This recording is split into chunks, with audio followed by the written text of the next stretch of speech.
Ini kita amalkan. Apa itu ya Rasulullah? Yang pertama kata Rasulullah, aksir zikral mauti yusalliku anid dunya. Perbanyaklah mengingat mati atau mengingat sang pemutus kelezatan dunia, yaitu maut. Ini nasihat beliau yang pertama. Banyak-banyak mengingat mati. Ini adalah sebagai rem, sebagai benteng atau pondasi bagi kita manusia yang masih hidup. Kalau setiap kita lupa akan kematian, maka pun kita akan hidup dengan ogah-ogahan. Ini adalah rem kata Rasulullah. Ingat mati berarti akan menyadarkan kita. Salah satunya dengan cara banyak-banyaklah takziah. Makanya takziah ini mengingatkan kita bahwa kita pula pasti akan mati. Makanya takziah itu tidak cukup hanya sampai ke rumah ahli mulia itu kita bawa ke masjid, kita solatkan, lalu setelah itu kita makamkan, selesai prosesi. Itu pun hendaknya harus kita ikuti sampai selesai pemakaman. Makanya takziah itu artinya bukan sekedar selesai ngapaninya dem bubar, atau selesai kita nyembahyangkannya udah bubar, ikutkah selesai sampai selesai dikuburkah tadi, itu yang lebih afdal. Nah, masalah talqin atau ditalqinkah, kadang-kadang ini yang buat ribut. Wahai ada perdebatan gara-gara talqin dengan tidak talqin. Yang sudah biasa ditalqinkan silakan teruskan. Yang memang anti talqin ya silakan, nggak usah ikut ditalqinkan. Bila perlu yang anti ketika mati nggak usah dikuburkan, ya nggak usah dikuburkan, nggak apa-apa. Yang penting jangan diribut dulu. Nah ini hanya mudah-mudahan dengarin damai-damai saja. Ini terjadi di daerah Gunung Batu itu gara-gara sampai hampir kegucuhan gara-gara talqin tadi. Sampai aja mesti pohon adingnya tadi anti talqin dengan sana internet talqin ke ribut di kuburan. Nah, hal seperti inilah jangan sampai terjadi. Harus pintar kita sebagai orang Islam. Salah satu ulama yang ada di Indonesia, Gus Muafiq. Gus Muafiq itu calak. Di para rumahnya ada Juma Cina. Juma Cina itu belum dijelas niat masuk Islam apa tidak. Belum pasti mu'alaf apa tidak. Tetapi ketika dia meninggal dunia, anaknya daripada almarhum yang meninggal dunia, bapaknya minta disolatkan ketika dia meninggal dunia. Bapakmu bukan muslim kata Gus Muafiq. Tidak, bapak saya muslim. Kami semua tidak menyaksikan kata Gus Muafiq. Tidak Gus, bapakku muslim. Ya udahlah kata Gus Muafiq, sembahyangkan jenazahnya, masukkan di masjid. Hanya dengan syarat sempatkan tak sembahyang asar, jenazah bapak kau dipeka di belakang para duahu. Ngimam Gus Muafiq tadi, entahnya sujud, entahnya rukuk, kepaguan udimnya. Wih Gus, biasa sembahyang jenazah, dia rukuk, dia sujud, enggak jenazahnya di depan. Bapak kau tumpai masuk Islam, lu pacak jalannya dia. Nah, kami lah pacak jalannya, makanya bapak kau dipeka di belakang. Nah, itu kata Gus Muafiq tadi, cuma calak tadi, dindak kebanggaan. Nah ini, makanya masalah talqin tadi, kita perlu jangan kebanggaan. Ini artinya jangan kebanggaan. Ia tidak ditalqinkan silakan, ini dibatulah pula. Talqin itu apa fungsinya? Membantu, doa, membimbing. Ada istilah bahasa, man rabbuka, siapa Tuhan anda, wa man nabiyuka, siapa nabi anda, wa ma kiblatuka, apa kiblat anda, wa ma imamuka, apa imam anda, wa ma ikhwanuka, apa saudara-saudara, siapa saudara-saudara hamba. Artinya itu adalah pertanyaan di dalam kubur. Inilah tugas kita selaku muslim untuk saling mendoakan, membimbing tujuannya. Kepastian pacak enggak dijawabnya, itu urusan yang bersangkutan di dalam kubur. Hanya menjema kejam preman selamat dalam kubur kelak. Percayalah enggak aku. Makanya dia mengaret ni kau harapnya jadi preman kelekian. Kok bisa? Ya bisa. Siapa yang tidak kenal dengan sejarah Sayyidina Umar ibn Khattab, singa padang pasir? Kata Rasulullah, satu orang Umar lebih baik daripada 1000 orang biasa. Wah, itu perbandingan Umar tuh, suhang Umar lawannya 1000 cuma biasa. Saking kegagahnya, premannya luar biasa. Ini cuma yang paling disegani. Sampai-sampai sebelum dia masuk Islam, ini adalah musuh yang paling ditakuti. Inilah Sayyidina Umar. Dia membaca khutbah, dia bertungkat Sayyidina Umar, pedangnya cabutnya. Ittaqillah, ittaqillah, kata Sayyidina Umar, pedangnya. Ayo bertakwa kepada Allah, bertakwa kepada Allah. Di ngarep diterapkan dek ngisi masjid Jumat depan. Jangan pernah cabut pedang dan khutbah itu. Ini Sayyidina Umar. Makanya kata Sayyidina Ali, ndo gila pula batin baik ini, kata Sayyidina Ali. Luqman latih diam dalam kubur nanti. Singkat cerita entah dia, ini cerita ulama di Indonesia pula. Kata Gus Muwafiq, ini dia ngisahkan di dalam ceramahnya. Waktu Sayyidina Umar mati masuk dalam kuburan, dengarinya intipnya li Sayyidina Ali tadi, dengarinya bercupeng kanannya. Intipnya di dalam kubur, dia sedang bertanya dengan malaikat Munkar dan Nakir. Waktu dia masuk kubur, tanyanya malaikat Munkar dan Nakir, Assalamualaikum. Waalaikumsalam. Begaknya di malaikat tadi. Siapa? Saya. Siapa anda? Munkar, Nakir. Tapi tujuan. Marabuka. Allah Rabbi. Tak lagi. Dia mau balik. Oi. Melipat Munkar Nakir tadi dengan Sayyidina Umar tadi. Makanya jika nak kejam hidup ini, lagi malaikat pecah takut kalau kejam. Makanya mulai pagi, ngaturlah enggak perumahan jadi preman kian begitu. Ini Sayyidina Umar. Artinya ini melicuk ke masalah talqin tadi. Ini soalnya lah kejadian nyata ini. Nah, mudah-mudahan khususnya di daerah kita, Gunung Tiga, Pagarala, Muara Dua, Ngarep, mudah-mudahan hal seperti itu aman-aman saja. Ya memang keribut gara-gara ditalkinkan, monggo saja. Nyami kita lah biasa, teruskah, jangan pernah kita goyah dengan kebiasaan yang sudah kita amalkan, karena itu pun adalah warisan madhab Imam Syafi'iyah, dan dijelaskan oleh Imam An-Nawawi di dalam kitab Al-Majmu' Syarah Muhazzab bahwa hal seperti itu termasuk doa kepada orang-orang yang sudah meninggal dunia. Ini pesan yang pertama kata Rasulullah, wahai umatku, perbanyaklah mengingat mati. Lantas bagaimana mengingat mati selanjutnya? Cara mengingat mati itu adalah banyak-banyak berzikir kepada Allah. Dimanapun anda berada, anda sedang berdiri, ingatlah Allah. Anda sedang duduk, ingatlah Allah. Anda sedang bisnis, ingatlah Allah. Anda sedang berjualan, ingatlah Allah. Dimanapun anda berada, ketika di kendaraan, ketika ke kebun, ketika di mana, ingatlah Allah. Zikir kepada Allah. Karena cara mengingat mati salah satunya dengan cara mengingat Allah Subhanahu wa ta'ala.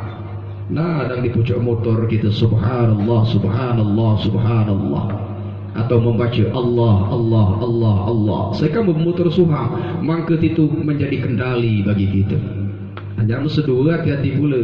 Subhanallah, subhanallah. Katakan kita mandak di mana? Weh, subhanallah, subhanallah, subhanallah. Gila gitu. Sara pula kaca, artinya mengulakannya ya baik. Artinya kita situasinya.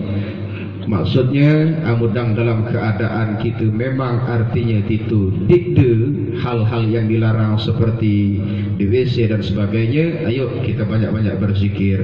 Berzikir tidak mesti kita harus berwuduk terlebih dahulu, tidak. Yang dinamakan zikir adalah banyak-banyak mengingat Allah. Dengan cara apa?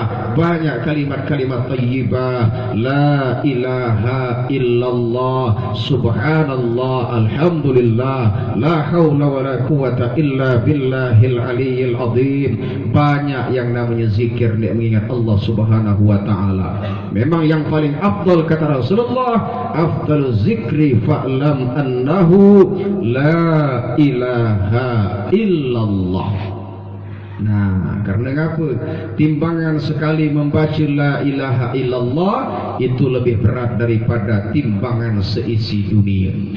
Makanya tadi kita hitung 100 tadi neng, 100 kali kita baca la ilaha illallah, lagi sekali lebih berat daripada seisi dunia, apalagi yang 100 kali, apalagi yang sampai 70.000 kali. Di dalam kitab 1001 wasiat Imam Jalaluddin, apa kata Imam Jalaluddin? Barang siapa yang mengucapkan kalimat la ilaha illallah 70.000 kali, maka haram api neraka untuk melalapnya.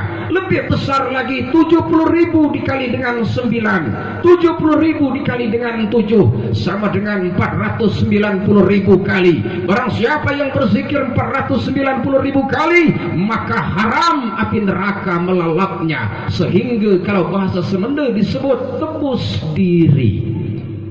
Nah itu sejarah tebus diri. Payah cakai dalilnya, tapi tebus diri. Tanya gua wahid dulu, apa nih yang tebus diri itu? Ternyata ketika aku perhatikannya, tapi dia tebus diri itu. Di daerah kita ini lahir terkenal tebus diri. Ternyata tebus diri itu seseorang yang sudah berzikir mencapai 70.000 kali. Lebih hebat lagi, 70.000 dikalikan dengan 7 sama dengan 490.000 kali. Boleh dicicil. Dia harus sekaligus. Nah makanya milah zikir 490.000 kali. Dia tidak sembahyang lagi. Dia tidak sembahyang lagi. Mudah-mudahan mati pagi dulu raya jam julat dalam neraka. Nah, jangan kalau banyak zikir dia tidak sembahyang lagi. Itu saking kabesar pahalanya tadi. Nah itulah yang dikatakan tebus diri.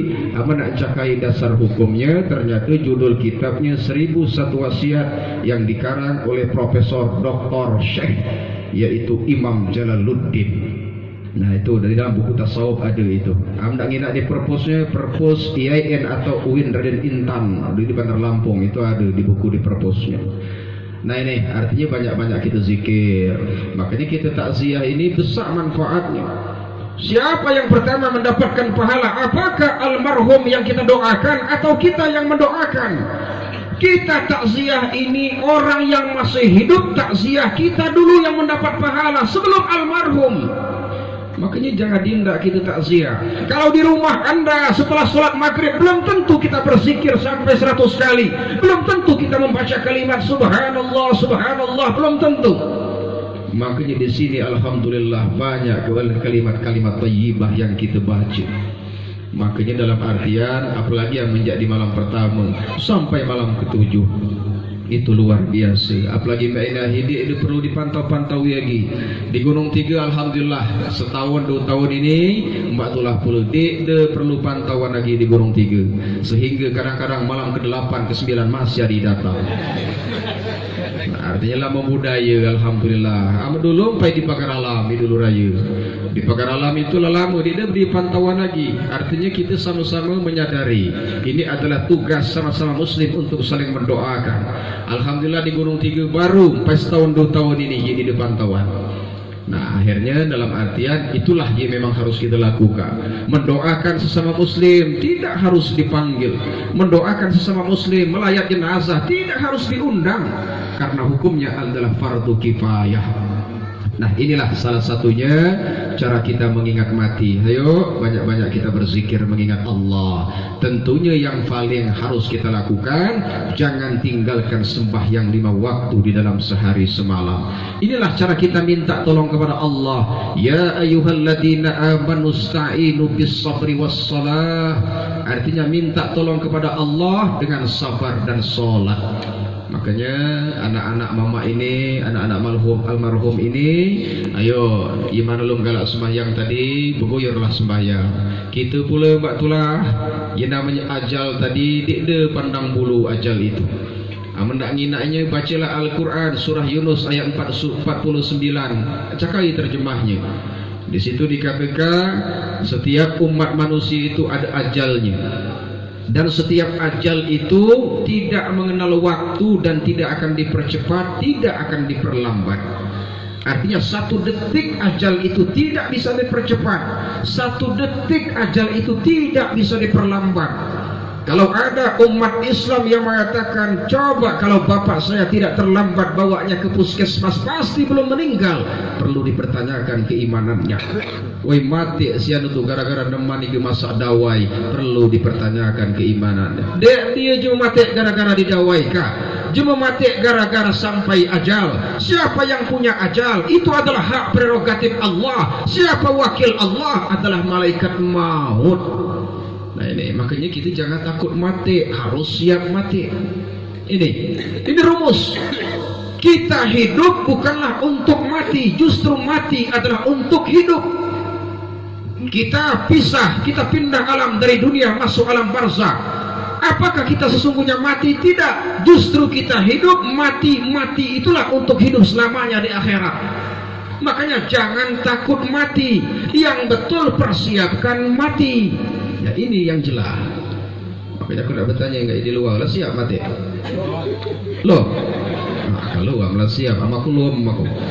Ya, berarti artinya takut tadi boleh dalam artian takut mempersiapkan diri tadi. Hanya ini artinya ini kita tidak beratap-beratap ilok mana kina. Artinya diri tidak perlu kita beratap, oh cukah hamba ini, cukah hamba itu.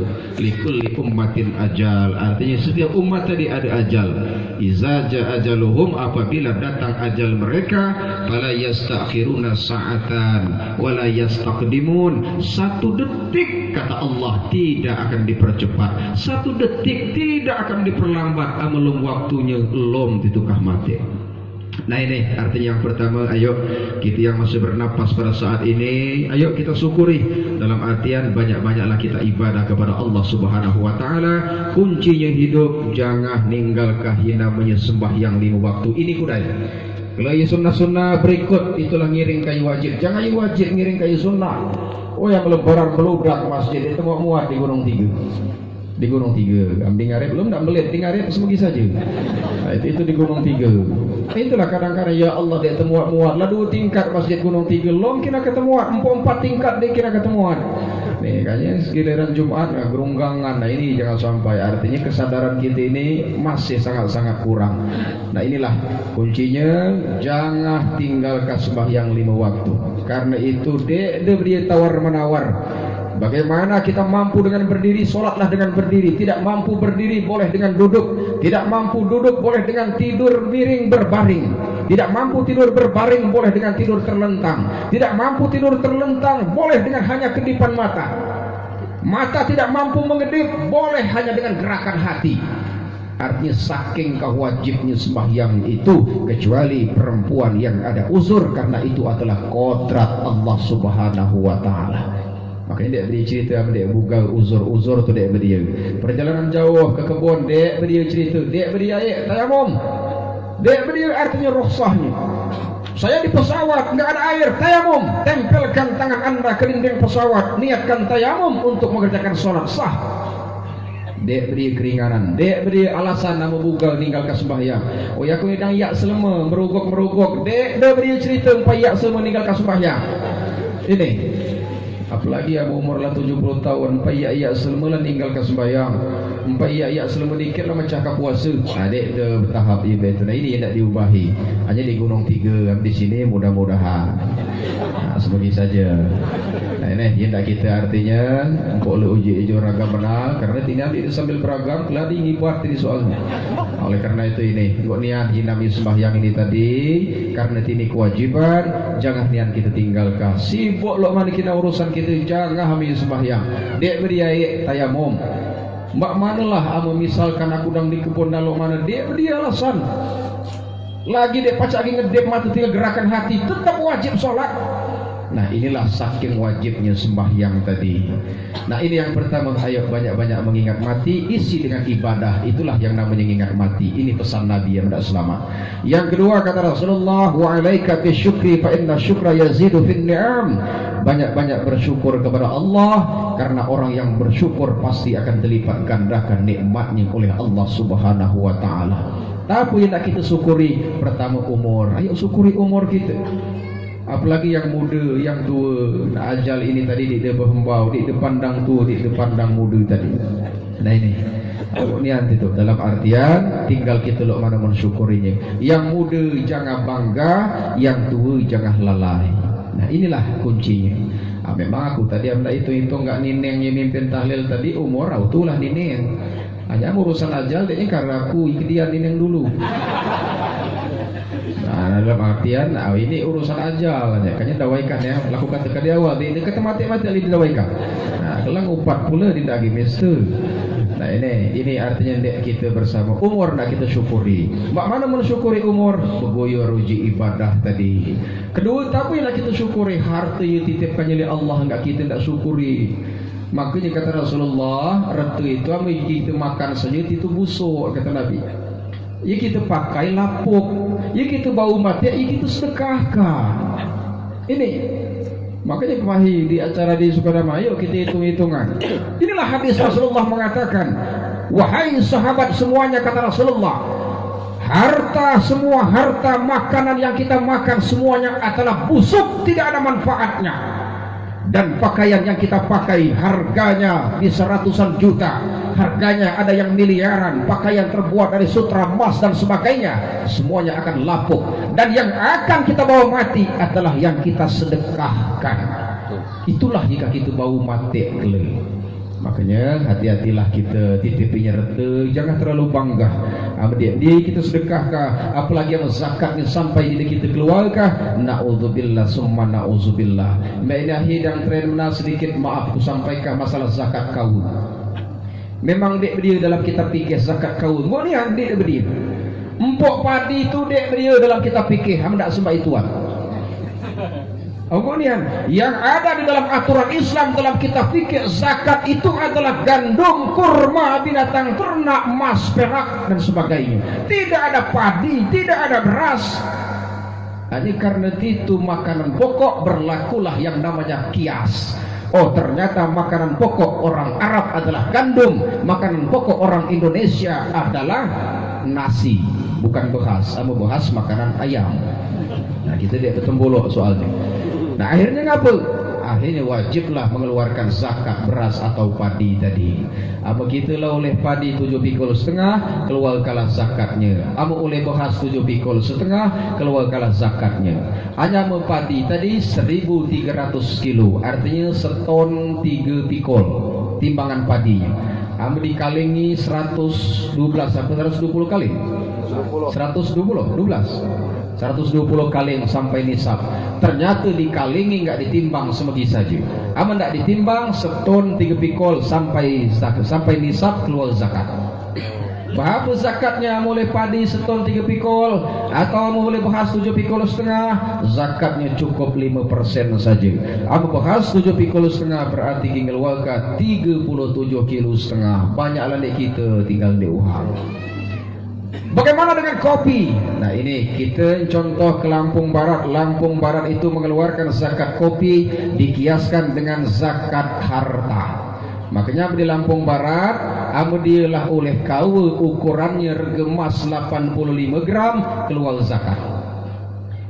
Boleh, itu lebih baik ketimbang sama sekali tidak mengeluarkan zakat. Tapi sebenarnya yang namanya zakat pertanian, wa atu haqqahu yauma hasadih, kata Allah dalam Al-Qur'an. Yang namanya zakat pertanian, keluarkan hasilnya ketika panen. Tetapi yang dipakai oleh artinya basis badan infak sedekah di Lampung Barat itu juga luar biasa. Di tangga Muslim di aturan resmi itu aja di Lampung Barat lah deal. Artinya di Lampung Barat itu ketika dia mendapatkan kawe dijualkah senilai enggak rega emas 85 gram, lebih kurang 43 juta duitnya. Dia jual kawe dalam semusim oleh duit 43 juta, semegi enggak rega emas 85 gram, keluarlah zakatnya 2,5% saja. Boleh. Makanya oleh kau banyak. Nah, mulai malam ini juga hitunglah balik ke berapa ton kita oleh kau. Artinya kita misalkan harga emas 500 ribu, emas 500 ribu kalikah 85 gram. Yang penting pedomannya 85 gram. Dia kurang, dia lebih. Nah, amalah capai itu olehan duit kita kau, keluarkanlah zakatnya 2,5%. Apalagi ambil oleh 3 ton, 6 ton, 4 ton, 5 ton, itulah terlalu gitu. Kalikan saja oleh duit 60 juta dikali 2,5%, berapa duitnya keluarkan nggak fakir miskin. Itu oleh kau 10 ton, berapa duitnya? Kalikah 2,5%, antar ke rumah, selesai. Awak bingung mana cakap menunjukkannya, maksud keluar aku bagikannya. Betul ingat ambil dia ni kok diri. Nah, ini artinya cakailah yang namanya menunjukkannya keluar enggak 8 mustahik itu, terutama yang paling banyak fakir miskin. Ya, dia tidak pilih-pilih. Fakir miskin itu banyak. Kita ini masih termasuk miskin. Artinya miskin itu banyak tafsiran. Miskin itu punya pekerjaan, punya kebun, tapi tidak mencukupi untuk dia selama 1 tahun dan keluarganya. Miskin itu namanya. Empok bermobil, empok bermotor ringkih, ama dia tidak mencukupi, dia setahun, anaknya nuntut ilmu masih kurang, masih termasuk miskin. Nah, ini artinya yang kedua tadi, mari banyak-banyak bersyukur. Syukuri umur kita, syukuri rezeki kita. Jangan kita makan gala, jangan kita pakai gala. Jika kita bau mati, jika kita sedekah, katulah jika kita bau mati tadi. Makanya lalu anak-anak almarhum nak kelah berhasil ada rezeki, saya enggak menjadi itu sedikit-sedikit rezeki itu sumbangkah ke masjid, wakafkan ke masjid, infakah kemana pada dia tepat nganukannya, niatkah atas nama almarhum, atas nama almarhumah, sampai makanya di zaman Nabi ada seorang sahabat bertanya kepada Rasulullah, ya Rasulullah, ummi matat, endongku mati ya Nabi, apa atas sabdaku anha, hanya endongku pengen nak bersedekah ya Rasulullah, mak mana aku bersedekah atas nama endongku, sampai itu ya Rasulullah, tasaddaq kata Nabi, bersedekahlah. Ajungnya Nabi bersedekah karena ngapa? Kah sampai. Tapi dia sedekah yang paling baik ya Rasulullah, syakiyul ma, memberikan air minum itu adalah sedekah yang paling baik. Nah makanya begitu ngaji tahlilan, dia tidak mampu menghidangkan makanan, gulai, kue dan sebagainya, cukup dengan air aquah, itu sudah merupakan sedekah yang paling baik kata Nabi. Nah, jangan perlu dibedah ke amalannya lah keruan masih anu tu aja aquah saja, tidak panjang tahlil ini wei. Jadilah 33 saja, tidak 100 benar. Jangan pula kita ngibat dari itu. Artinya tidak sesuai ke amalan kita ikhlas, mudah-mudahan itulah yang jadi amal ibadah. Makanya rogok kampung kita masyarakat jangan dipaksakan sesuai dengan kemampuan kita. Kita mampunya cuman air putih, silakan sesuai dengan kemampuan, jangan dipaksakan. Nah ini karena kata Rasulullah, sedekah air itu adalah sedekah yang paling baik. Makanya aku antara dijemur air 10 galon, antara dijemur bahas sepikul, pasti aku milih bahas. Nah, karena bahas sepikul beli kagak galon lah banyak, terlalu apa galon itu. Tapi ada liupu tadi ini, artinya saking kailoknya bersedekah tadi sesuai dengan kemampuan, sedekah air itu adalah lebih baik kata Nabi, ataupun sedekah air itu jika tidak mampu yang lainnya itu pun akan dicatat sebagai sedekah yang baik. Ini yang kedua, bersyukur. Yang ketiga kata Rasulullah, wa aktsirid du'a fa innaka la tadri mata yustajabu lak, banyak-banyak berdoa. Karena kita tidak tahu doa kita itu kapan akan dikabulkan Allah. Apakah waktu zuhur tadi? Apakah waktu asar tadi? Apakah maghrib tadi? Apakah isya nanti? Apakah subuh besok? Apakah zuhur besok? Kita tidak tahu kapan doa kita itu akan diijabah oleh Allah Subhanahu wa taala. Yang jelas kata Rasulullah, jangan henti-hentinya Anda untuk memohon dan minta kepada Allah. Makanya ini anak-anak almarhum ataupun keluarga besar, termasuk kita sedaknya, ayo kita saling mendoakan. Terlebih-lebih enggak terjadi udim sembahyang, Allahumma firli zunubi wali walidayya warhamhuma kama rabbayani shaghira. Dek baca bahasa Arabnya bahasa kita saja. Ya Allah, ampunilah dosa dong bapangku ya Allah. Ampunilah segala dosanya, terimalah segala amal ibadah yang baiknya ya Allah. Itu boleh, silakan. Nah kemudian doa itu pun termasuk ayat Al-Quran yang kita baca. Ada pesan, yaitu pesan dari Abdullah bin Umar. Nah amu bapang mati, ziarahi kubur bapang. Di lambung ketingnya bacikalah awal surah Al-Baqarah. Maaf, di luar palaknya bacikalah awal surah Al-Baqarah. Makanya kita ke kuburan, datangi kubur bapang kita, kubur ndong kita, kubur nineng kita. Pertama bacikah di luar palaknya alif lam mim sampai wa ulaika humul muflihun. Itu yang ringkih. Ini pesan Abdullah bin Umar bin Khattab. Kemudian pindah ke lambung ketingnya, bacika akhir surah Al-Baqarah. Lillahi ma fis samawati wa ma fil ardi wa in tubdu ma fi anfusikum aw tukhuhu yuhasibukum bihillah. Sampai selesai di lambung ketingnya tadi. Di luar palaknya tadi alif lam mim zalikal kitabu la raiba fihi hudan lil muttaqin sampai wa ulaika humul muflihun. Udah itu baru kita baca Yasin tadi. Ini dia tidak mampu baca itu ketika ziarah ke kuburan orang tuanya, enggak mampu baca surah Yasin. Sedangkan hati dalam Al-Quran adalah surah Yasin. Hati dalam surah Yasin adalah salamun qaulan min rabbir rahim. Dia tidak mampu, cukup dengan membaca satu kali surah Al-Fatihah. tidak bisa membaca Al-Fatihah karena nggak hafal, cukup di pada kalimat iyyaka na'budu wa iyyaka nasta'in. Dia juga tidak mampu cukup dengan membaca a'udzubillahi minasyaitonir rajim, bismillahirrahmanirrahim. Enggak juga bisa cukup dengan bismillahirrahmanirrahim. Enggak juga bisa, mati lakian. Tapi gak hidup lagi bismillah dek becus. Itu anak yang soleh juga. Nah ini artinya makanya tidak belajar tadi kita dikit-dikit. Jangan sampai ya Al-Fatihah kan dia bubus. Nah ini maksudnya. Woi kulhu sebatang jadilah. Kulhu sekali itu semegingga Al-Quran 10 juz. 3 kali baca kulhu wallahu ahad sama dengan mengkhatamkan Al-Quran. Jangan perlu salah malai, tunggu res berarti puasa depan cukup gak gol kakulhu tulang nanti batang selesai. Salah pula. Jangan arti saking kebesak pahalun.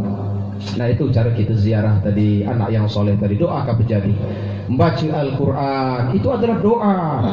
Termasuk retenya, peninggalannya sedikit demi sedikit, ada kebun peninggalannya, hasilnya. Bukti ingat dengan orang tua kita wakafkan ke masjid. Itu pun adalah doa.